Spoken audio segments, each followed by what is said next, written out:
How is everyone doing? I do not know how to open up and properly introduce a YouTube channel. This is my first time doing it for myself, but I am Jeff Black. I've been on a podcast as the Exos Cartel. I'm currently on one Against the Grain Syndicate and the main host of Against the Grain After Dark. But I wanted to do my own YouTube channel to kind of go over stuff I've been doing with my bodybuilding. I was born with a brittle bone disease known as osteogenesis imperfecta, and I kind of have this cool thing going on with this bodybuilding over here that I've enjoyed doing. So a lot of people have been following me for a while, and I wanted to kind of put together a way to showcase how I'm coming back to the stage from an injury. So as you guys, I'm going to show my x-ray here. This is spondylolisthesis. So basically it's where my spine is broken forward and is a grade 1, almost 2 slip. I've been having horrendous back pain, things like that. So here's the MRI as well, showing it's a grade 1 slip. It's pretty bad. Decided to compete in some bodybuilding shows anyway, and I've been working my way on rehab. Want to kind of share with you things I've been doing because I've actually been pain-free, kind of-ish, getting along that way. When you're in chronic pain, anytime you could get relief from it, it's really nice. So I wanted to share this with you because I had numerous surgeons that just when they saw x-rays, saw the MRI, were like surgery, surgery, surgery. And I didn't believe that was the way I wanted to try other means. So I did spinal decompression. I did something known as a P-wave, where it's like this, it feels like a rubber band smacking and snapping at you. But it's like, I guess it releases like this acoustic sound, which helps just break up inflammation. It was able to do a lot of great stuff for my glute medius, where I thought I had an original injury in the first place, but time had passed and MRI did not show that. So I ended up doing the decompression and doing the P-wave. And then I got into, found a guy named Austin, and he is great. I guess the word would be for him like a stretch therapist, but he's also like a ninja with his hands and massage therapy as well. But he's been doing a lot of the active release therapy, just helping kind of like peel the layers of the onion back. And we've been working on kind of things like the counterbalance issues. Well, why is the glute screwed up? So working on like adductor, strip range of motion, TFL range of motion, things like that. And all this stuff has worked really, really well for helping me avoid the surgery. There are a few other things I kind of want to go over though that I think are important to hear about because just most people aren't aware of them. And one is growth hormone. I've been using that since 1992. I'm one of the OGs on it. It was the 192 amino acid version, protropin, oddly enough. But I remember they used to give it to me. I had to take like a syringe full of this stuff every Monday, Wednesday, and Friday night before bed. So as I got into bodybuilding, I was already on GH. That's why I related to the bodybuilders. I'm like, sweet, you guys take needles too. This is amazing. Like, you guys take injections. I'm at home when I saw what they were doing in the gym. And so I get into bodybuilding, and then back in the day, it was 5 days on, 2 days off.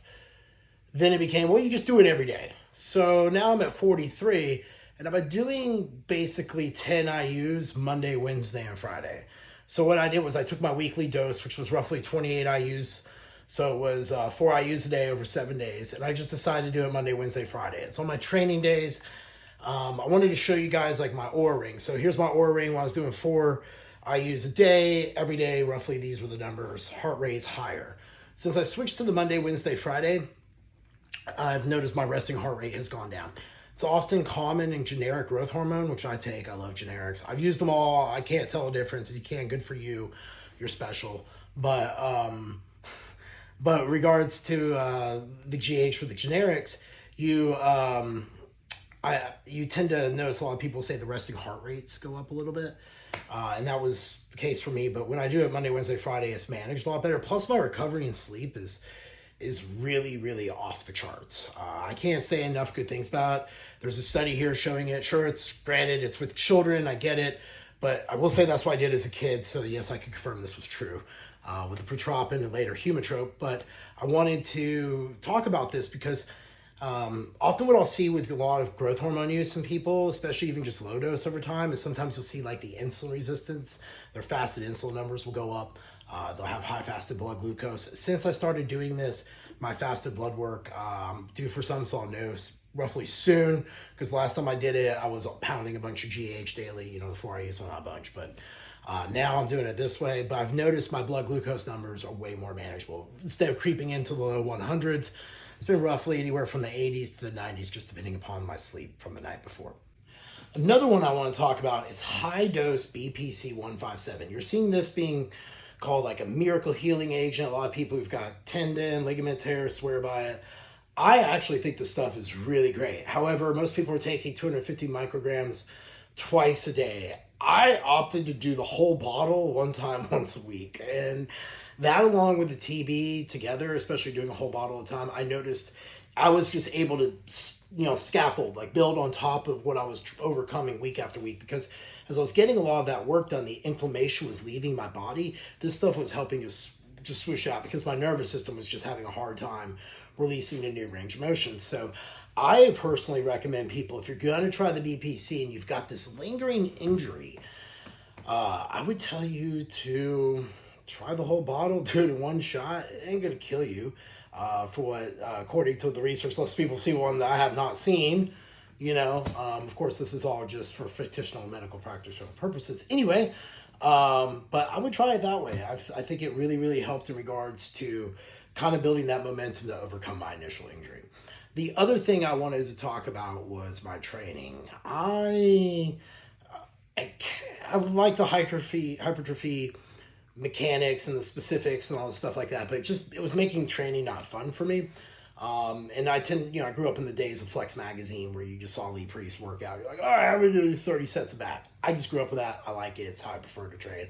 So I decided to go back to like my roots and just do like old Flex Magazine type workouts, anywhere from 20, 30 sets of body part, reps are anywhere from 8 to 20, just depending upon the week or how I'm kind of recovering or things like that.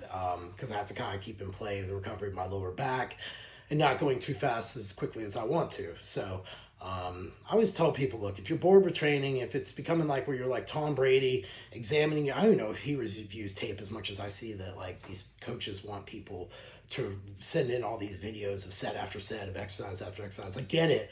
But like at some point it's got to be about like building upon that and not just building on the same thing. And that's where I kind of got back to keeping my workouts a little mixed up, just kind of whatever I felt like doing for a little bit. And I think there's a time and a place for that. So that's kind of where I'm at.